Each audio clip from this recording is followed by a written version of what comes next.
In my country, it's a really interesting example because New Zealand started off in terms of indigenous forest of having approximately 85% forest cover before the arrival of Māori, who are the indigenous people.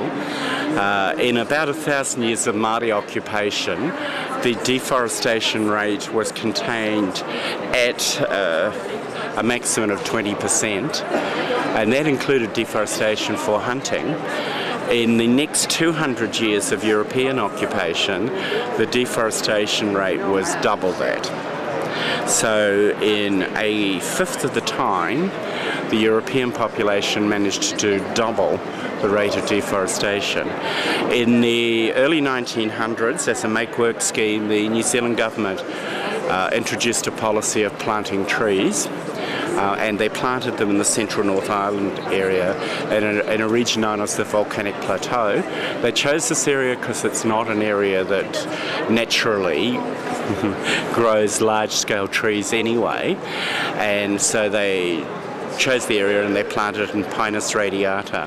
New Zealand, one of the smallest countries in the world, has the largest single continuous monocultural plantation in the world.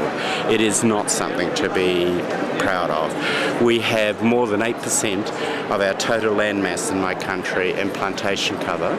Of that plantation cover, more than 90% is Pinus radiata.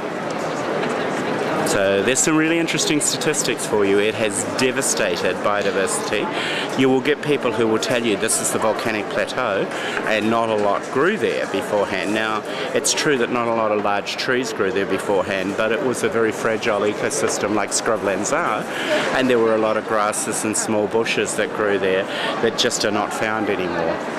So it has devastated the biodiversity of the region, and you will get New Zealand scientists who will argue that the introduction of Pinus radiata plantations to New Zealand has increased the biodiversity because before those plantations we didn't have Pinus radiata.